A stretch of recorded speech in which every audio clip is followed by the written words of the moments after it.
Salut les amis, on se donne rendez-vous aujourd'hui pour une vidéo visite de la brasserie du Roi. Malheureusement avec une moustache qui ne fait pas honneur au talent de l'équipe qui m'a accueilli la dernière fois. Si vous n'avez pas vu la vidéo, elle s'affiche ici ou ici, j'en sais rien. Merci d'aller la regarder et puis de lâcher un petit commentaire, de partager, de liker, comme cette vidéo d'ailleurs. Mais surtout, abonnez-vous, ça m'aide beaucoup, c'est très important et il faut le faire. Donc on dit qu'on vous laisse quoi? 2 secondes, 3 secondes pour aller vous abonner. C'est parti.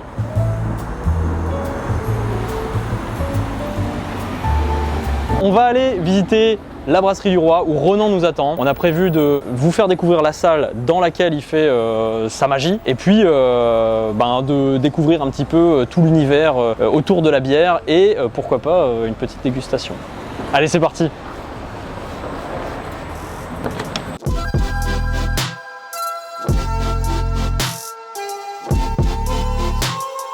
Et nous voilà donc à l'intérieur de la boutique avec Ronan de l'atelier de la brasserie du Roi. Ronan, merci de nous recevoir. C'est un plaisir. Présente-toi et puis présente-nous la brasserie du Roi. Moi je m'appelle Ronan, je suis celui qui est responsable de toute la partie de production de la bière, donc le brasseur, à proprement parler. La brasserie du Roi, c'est 3 associés qui ont monté ça ensemble. C'est bizarre de parler de nous à la troisième personne, mais qui ont monté ça ensemble depuis 2 ans et demi maintenant, qui avaient envie d'ouvrir une brasserie bio à Versailles parce que c'est des valeurs qui les intéressent, ils aiment la bière, ils se sont rendus compte qu'il n'y avait rien, il n'y avait pas cette offre-là à Versailles. Et moi je suis venu me greffer sur le projet en tant que passionné de la bière et brasseur amateur. C'est toi l'artisan de ce breuvage. Ouais. Après on participe tous, on goûte tous, on donne tous nos avis dessus, mais sur ce qui est toute partie fabrication, c'est moi qui dois assurer derrière et qui dois faire en sorte que ce soit comme on le veut à chaque fois. Et... Pas de pression, mais un peu quand même. Non, ça va, c'est ok. D'ailleurs, on est à l'intérieur ici de l'atelier. Juste derrière, il y a donc les machines qui permettent de fabriquer tout ça. Exactement. C'est pour ça qu'on a un petit bruit de fond et on va faire avec. Ouais, et puis ça vous êtes venu vraiment au moment où il y a le moins. Donc, on est venu au moment le plus propice, mais qui est donc pas non plus hyper silencieux. Mais il faut voir que il y a une activité où vous faites de la bière en continu, parce que ça marche bien, je crois, en tout cas. Ouais, ça marche bien. Nous, c'est quand même lancé pendant le Covid, donc ça n'a pas été ultra serein. Mais audacieux. Ouais, on est ouvert en juin 2020. Les gens sont au rendez-vous, nous soutiennent, viennent régulièrement reprendre. C'est aussi ça qui est très très bien avec la ville de Versailles, c'est que les gens soutiennent leurs commerçants. Il y a un côté hyper local, hyper commercial. Moi, ce qui m'a intrigué la première fois que je suis rentré, déjà je suis passé dans la rue, pareil, par curiosité, je regarde brasserie du Roi et brasserie, je me suis dit brasserie, ah tiens c'est un petit resto ou un truc comme ça, et je vois plein de bouteilles de bière, alors comme j'aime bien la bière, mais ça on en parlera plus tard, je suis rentré et je me dis ah non mais c'est une brasserie, en plein cœur de Versailles, il faut voir qu'on est à quoi, à 600-700 mètres du plein cœur de Versailles, la place du marché à peu près, et je passe une tête, je vois des machines, on est où?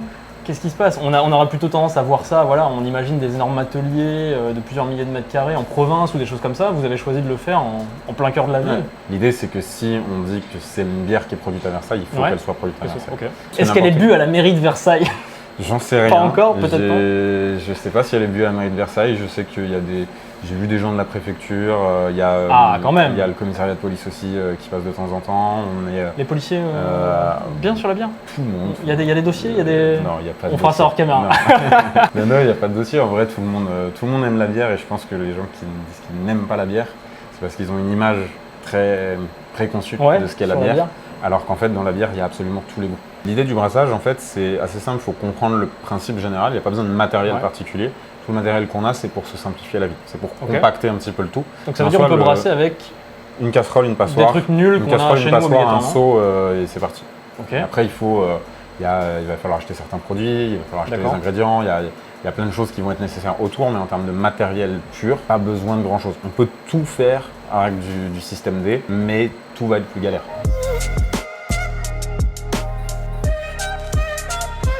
Dans l'idée, moi je consomme toujours des trucs mainstream, il n'y a pas de souci avec ça. Il y a certaines choses que j'ai arrêté de consommer, pas par pur élitisme ou autre, c'est juste que tout ce qu'on consomme d'une manière générale dans ce qui s'achète en grande surface est vachement sucré. Dans les faits, une bière normale, c'est un petit peu sucré, il y a toujours un petit peu de sucre résiduel qui reste. Vous en avez du sucre dans vos bières? C'est pas du sucre, c'est du sucre de malt en fait. On a ce qu'on appelle du sucre résiduel, mais c'est les sucres du brassage, etc.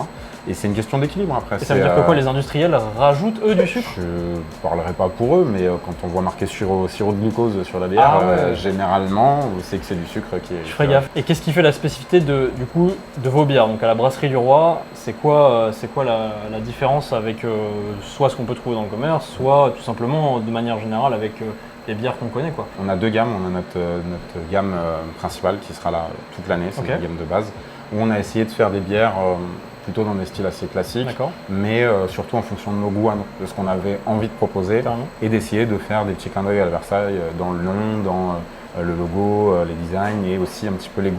Par exemple, on parlait des lagers allemandes, j'en ai une, mais dans lesquelles j'ai mis de l'écorce d'orange que j'ai fait blanchir pour retirer un maximum d'amertume et avoir ce petit goût frais qui reste. Le but, c'est de garder ce côté blonde facile à boire, très rafraîchissante, mais avec le petit clin d'œil à l'orangerie de Versailles. Le petit clin d'œil à l'orangerie de Versailles. Donc effectivement, je vois qu'il y a des petits clins d'œil dans les noms, hein. La Duchesse. Et ici, on a l'Impériale. Ça, c'est la concubine. Et on a aussi la Favorite. J'ai la Trois Mousquetaires et la Royale.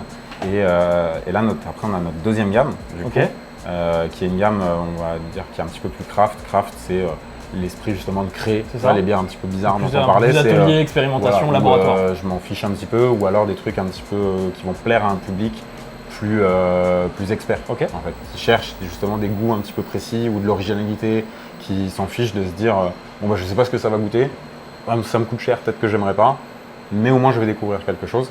Et c'est là-dessus que les brasseurs peuvent vraiment s'amuser à aller créer des choses parce qu'on va le faire une fois. Si ça plaît pas, c'est pas grave, on ne refera pas. Donc là, typiquement, par exemple, typiquement, c'était ça. Alors on est sur la fin, c'était la bière du printemps qui est sortie tard. Du printemps tard. Voilà, du printemps tard, qui est donc une session IPA. Donc session, c'est-à-dire que c'est assez léger en alcool. IPA, donc c'est des bières où on met beaucoup plus de houblon, donc ça va être très puissant en termes d'aromatiques et aussi beaucoup plus amer que une bière classique. Et en plus, dedans, on a mis une purée de passion et une purée donc fruits de la passion et une purée d'ananas dedans. On parle de ça comme un expert, là on parle de cognac, de vin, de cigares, là je pensais pas qu'on pouvait aller autant dans le détail au niveau de la bière, là tu m'as fait un petit, on est sur une session, etc., expliquer la recette, on est carrément sur un plat, toi qui aimes bien la cuisine. C'est l'idée, clairement, en fait cette bière elle est partie de l'idée d'avoir envie de mélanger l'amer de l'IPA et de l'acide, parce que l'ananas c'est acide et le fruit de la passion c'est acide, donc c'est assez clivant comme goût. Mais c'est un petit peu l'intérêt de ce type de cette gamme-là. Donc là, effectivement, tu es en train de brasser, ça on l'a déjà dit, mais c'est pour ça qu'il y a un petit peu de bruit. Tu es en train de fabriquer quelle bière là? Là, je suis sur la Trois Mousquetaires, donc notre triple belge. La Trois Mousquetaires, ok. Bon, on verra ça dans la dégustation, tu nous as préparé des petites choses. Peut-être que on va faire un petit tour de l'autre côté pour montrer aux gens un petit peu des choses et puis découvrir un petit peu la salle. Carrément. En plus, j'entends que les machines se sont un petit peu apaisées. Autant en profiter. On peut peut-être même garder les micros, c'est un peu. On peut tester. Après, elles se redéclenchent un peu quand elles veulent celles-là. C'est des machines autonomes. Ok, vas-y, c'est parti, on va faire un tour.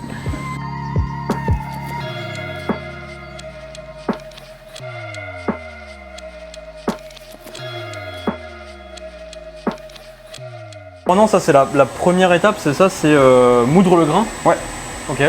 Donc là, ça c'est un moulin. Ouais, exactement. Tu as deux petits rouleaux à l'intérieur, un moteur ici. L'idée c'est d'allumer le moteur pour que ça tourne. Plus je vais rapprocher mes rouleaux, plus mon grain va être concassé de manière fine. Et plus je vais réussir à extraire de sucre. En essayant de ne pas faire trop de farine, parce que de la farine ça fait du porridge, c'est pas trop l'idée. Ok, on va pas faire porridge, on va faire de la bière. Exactement. Et ça c'est du grain qui est déjà. C'est du malt. C'est du malt qui a déjà été concassé. Ok. Et je vous montrerai si vous voulez quand ça tourne un petit peu dedans, à quoi ça ressemble. Ok, vas-y. Donc on allume, on verse. Et ça ressort. C'est efficace. L'idée c'est d'avoir quelque chose qui tourne un petit peu parce que là par exemple aujourd'hui on est sur environ 300 kg de grains à passer comme ça en deux fois, donc ça prend un petit peu de temps. Super, donc ça c'est la première étape. Exactement. Moudre le grain. Et après deuxième étape. Alors ici j'ai deux grosses cuves. J'ai la cuve dans laquelle je mets le grain à tremper pour extraire le sucre. Donc là j'ai mon eau qui est en train de chauffer dedans, on va rajouter le grain après. L'idée c'est d'avoir quand même une assez grande quantité d'eau pour que tout le grain soit bien humide, mais pas trop non plus, sinon j'arrive pas à extraire vraiment tout le sucre. Donc après on balance tout ça dans cette cuve là, t'as l'eau qui est en train de chauffer. Là il n'y a rien de très particulier, c'est de l'eau chaude. Vois ça comme une grande casserole. C'est une grosse casserole. Un peu chère, mais une belle casserole. Grosse casserole un peu chère. Et voilà, donc tout ça va tourner pendant une petite heure là-dedans. Et après pour pouvoir séparer le grain que tu as vu tout à l'heure de l'eau et avoir vraiment juste un jus sucré, on va aller chercher cette cuve-là. Ok. Cette cuve-là, c'est une casserole avec un filtre. Donc c'est une grosse passoire. Enfin, je vais te rapprocher ça. Donc tu vois, au fond, il y a un filtre, une espèce de grande, espèce de c'est tamis, vraiment ouais. une grande passoire. C'est ce qu'on appelle un fond filtrant. Et ça me permet de récupérer par le dessous tout le jus sucré et de le renvoyer dans cette cuve qui aura été vidée parce que tout sera C'est un tamis, c'est un un tamis gros tamis. en métal au fond. Exactement. Et une fois que c'est à ébullition, je vais rajouter mes houblons à différents moments. Alors nous, le houblon, on l'a sous cette forme-là. Ça c'est les graines pour les lapins, ça. Je Ouais, connais. exactement. Ou alors, on dirait un petit peu aussi les granules à bois des poêles à bois. Ça, clairement, pour tout ce qui est transport, stockage, etc., c'est vachement plus pratique et ça conserve beaucoup mieux le houblon. Toute ma bière va être, bouillante. Ça marche. Pour le refroidir, je vais utiliser cette espèce de gros carré là. D'accord, donc là elle passe là-dedans. Ouais, elle passe là-dedans. Donc là, j'ai Ok. un petit filtre pour éviter de récupérer les petits morceaux de houblon. Et ensuite, ça amène jusqu'au fermenteur, dont on parlera juste après. L'idée de ça, c'est de pouvoir refroidir la bière le plus rapidement possible. Je dois passer d'environ 100 degrés, du coup, vu que c'était à ébullition, à 18 degrés, qui est la température de ma fermentation. Du coup, ici, il y a les 3 fermenteurs de la brasserie. Tu as l'impression que c'est glacé parce que, bon, là, pareil, encore une fois, YouTube ne retransmet pas la chaleur, mais il fait un bon 38-39. C'est vrai qu'ici il fait entre 120 et 130, effectivement. Donc, en gros, ici, tu as une double paroi dans laquelle je fais passer de l'eau froide pour refroidir ma bière. Ouais. Ça me permet que même en été, s'il fait 40 degrés et que ma bière elle doit fermenter à 12 degrés, bah, elle reste à 12 degrés.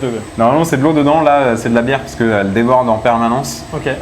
Parce que j'ai un petit peu trop rempli le fermenteur. Mais ça, c'est parce que tu es généreuse. Voilà, c'était l'idée. Petite bière acide avec une purée de figues maison qu'on a fait dedans. Donc 150 kg de purée de figues. Ça, c'est la prochaine collection un Ça, peu c'est craft. la mélancolie d'été, parce qu'on est toujours en retard sur l'été. Là, j'ai la petite lager à l'orange qui est ici. Et là, c'est ce que je suis en train de brasser, c'est pour ça que le tuyau est dedans. D'accord. Donc, la première moitié de bière est déjà finie. Et la deuxième va commencer. C'est 800 litres, c'est ça? C'est 800 litres de bière, ouais, à chaque fois. Là, il y a 400 litres, il y en a 400 litres qui arrivent par-dessus. Qui arrivent par-dessus, ouais, Et ça reste combien de temps dans ces cubes? Celle-là, elle va rester 4 semaines. Celle-là, elle va rester 3 semaines.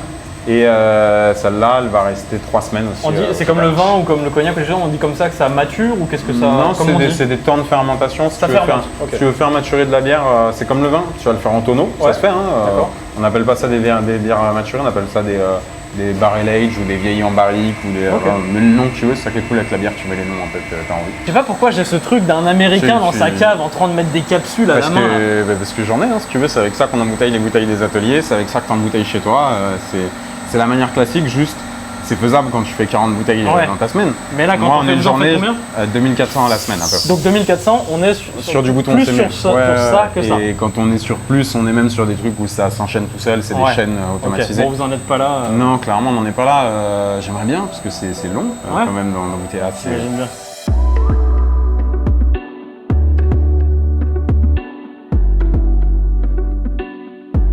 Bon là du coup Ronan, on est revenu après une petite visite de ton domaine là-bas et on est sur la dégustation.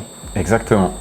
Vas-y, fais-moi découvrir du coup, tu me proposes. Je t'ai prévu 3 petites bières dont on a parlé tout à l'heure et 2 petites surprises à la fin. Du coup, la favorite dont on a déjà parlé, petite Pale Ale, donc la blonde anglaise plutôt équilibrée. Celle-là est légèrement houblonnée.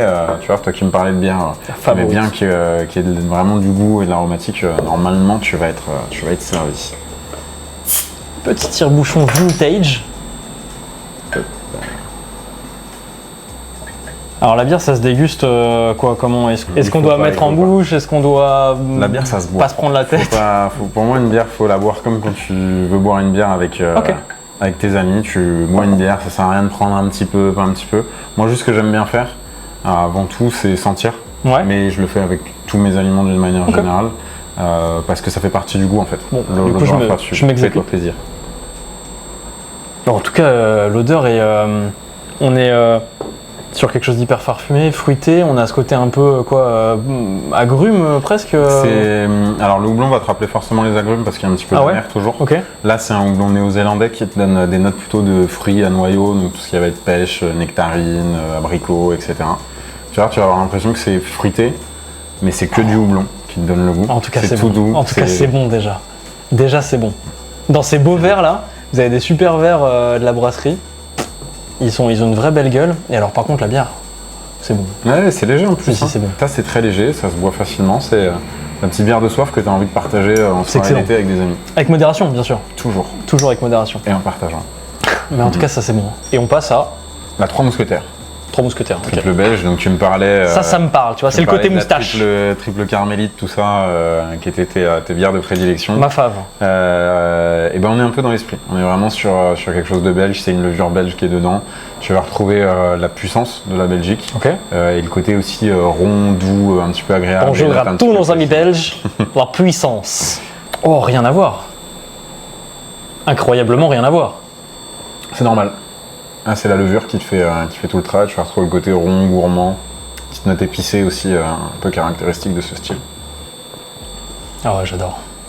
Ah, j'adore. Ah bah, c'est une caresse, c'est un câlin. C'est extraordinaire. C'est léger. N'oublie pas qu'elle est un peu forte celle-là quand même pour le coup. Ouais, donc c'est avec 2 fois plus de modération, c'est ça, voilà, mais, 2 fois plus de mais par modération, contre, oh là parce là. que ça fait 8 degrés, mais ces 8 degrés tu les sentiras jamais. T'as pas l'impression d'avoir quelque chose. Franchement, tu sens qu'il y a du corps quand même, parce que t'as ce côté un peu houblonné, un peu qui vient, attention, mot d'expert, un peu en rétro-olfaction. Enfin, en tout cas, du moins quand j'ai bu, je sens que ça remonte un petit peu dans le nez ces odeurs. C'est extraordinaire, mais en même temps, c'est pas fort. En tout cas, tu le ressens pas comme étant fort. Clairement. Et maintenant, on va passer sur la Flore de Printemps, qui est la première bière de notre gamme un peu plus craft, donc un petit peu plus recherche de goût et on s'amuse, on voit ce que ça donne et si c'est pas bon, c'est pas grave. c'est celle dont tu m'avais parlé avec des goûts très spécifiques Voilà. au début. Ananas passion en fermentation, des houblons ultra aromatiques. Fallait pas me dire ça parce qu'évidemment, c'était dit que ça m'intriguait fort parce que j'adore ces goûts donc. Et ben c'est parti, on découvre ça. Forcément. Allez. La couleur. Ah bah t'as du fruit dedans. Hein. T'as du fruit, donc forcément ça prend un petit peu la couleur. Dans l'idée, tu vas voir. Regarde juste au nez, là quand je te disais sentir sa bière c'est important, tu vois c'est ultra important. C'est T'as incroyable. énormément de goût juste par rapport à ça. Non mais attends.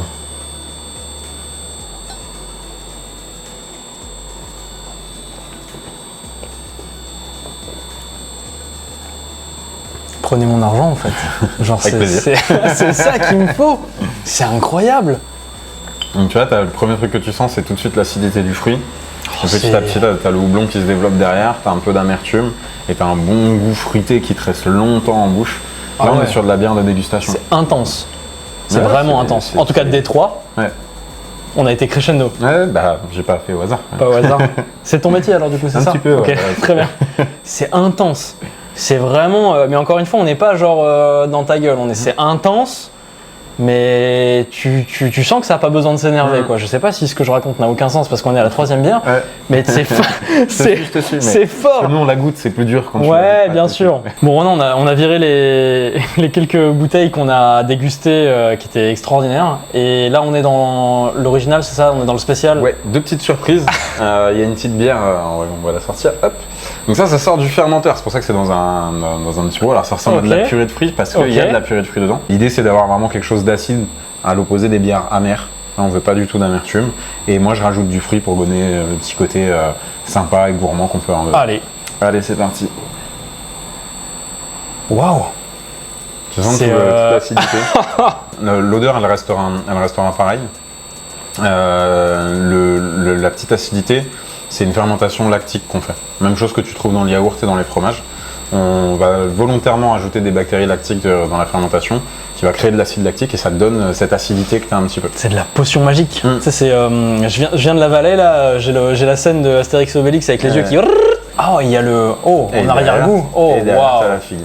Ça, c'est très sympa, c'est frais, on est vraiment sur la bière d'été, alors un petit peu tard. Parce que nous on cherchait à travailler avec des bons produits. Vous avez fait printemps tard, été tard. Ouais, alors printemps c'est parce qu'on n'était pas très doués. Mais là l'été c'est qu'on voulait vraiment bosser avec de la bonne figue. Et la bonne saison de la figue c'est septembre. Et le fournisseur qu'on avait trouvé, qui est une coopérative bio dans le sud qui fait de la figue AOP de Souliers, on les a goûtés comme ça, c'était magnifique. Et du coup ça nous a permis de sortir ce goût qui est beaucoup plus prononcé que sur les petits tests qu'on avait fait avec des petites figues surgelées qu'on avait pu trouver à droite à gauche. Incroyable. Bon, et je crois que tu as une autre surprise, est-ce qu'on va prendre d'autres verres? Non, on va pas prendre d'autres verres. Je voulais te faire découvrir un petit goût particulier. Hop, du houblon. Alors le houblon qu'on a ici, il est en forme de croquette un petit peu. Les on s'est fameuses dépolé. croquettes pour lapin là. Exactement, Ok. les petites croquettes pour lapin. Donc c'est du houblon compressé. Hein. Je voulais te faire découvrir déjà, je vais te laisser sentir, tu vas voir que c'est très très aromatique. Il y a une odeur qui est assez puissante. Ouais, c'est très très puissant. On est dans... Il y a un petit côté herbe, qui fait rigoler. Ouais, Non c'est parce qu'en fait le cannabis c'est un cannabinoïde. C'est un cousin du cannabis. On est, les petites cigarettes à moustache, Ouais. tout ça, il y a un côté... Alors, attention, c'est entièrement légal le cannabis, hein, on est d'accord. Le cannabis non, pas du tout, c'est même pas légal. C'est entièrement légal le houblon, c'est Ouais, juste mais un c'est cousin. Et- véridique, ça sent ça et plein d'autres herbes que tu peux imaginer Ouais, sentir, clairement. genre type du gazon coupé jusqu'à autre chose, mais... Tu veux goûter? Waouh. C'est-à-dire Bah goûter. les croquettes à lapin là? Ouais, les croquettes à lapin, ouais. Non. Si, tu peux goûter. Tu vas voir, c'est sympa. Je te jure Ça que, reste je un te- petit je peu te sur jure- je te jure que quand je t'ai demandé si on prenait un verre, je croyais vraiment qu'on allait prendre un verre. Non. Donc là, là je mange ça là, des... Ouais, tu manges, tu vas voir. Moi j'ai goûté déjà une fois dans ma vie pour me rendre compte D'accord. parce que c'est une expérience assez sympa. C'est puissant. Ah, il fallait Qu'est-ce bien, que je fais pas t'ai pour fait vous, goûter hein. que des trucs que t'as Allez. apprécié, il fallait bien une petite note.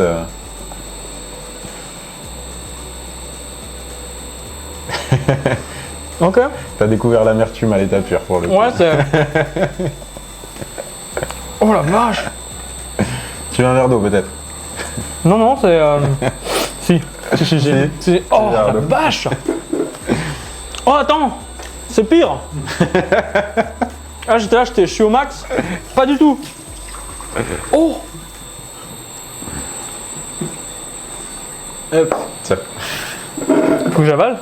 Non, t'es pas obligé, tu peux aller cracher dans les yeux si tu veux. Je suis un bonhomme.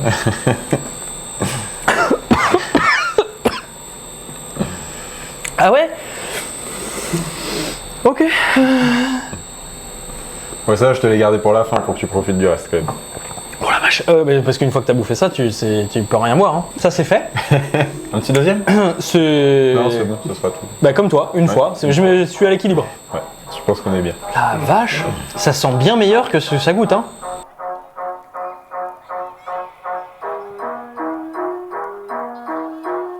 Renan, merci de nous avoir accueillis. Bah, de rien. C'était incroyable. Je pensais pas apprendre autant de choses sur la bière, qui pourtant m'a l'air si commune et il y a tout ce que tu nous as fait découvrir derrière. N'hésitez pas à visiter le site web de la Brasserie du Roi, également vos réseaux sociaux, Instagram, Facebook. vous avez aussi Facebook. Ouais. N'hésitez pas à vous abonner à la chaîne, commenter, partager, vous connaissez par cœur maintenant, à me suivre sur les réseaux sociaux, ça fait très plaisir. Et puis on se retrouve pour de prochaines aventures sur la prochaine vidéo. Allez, ciao! Salut!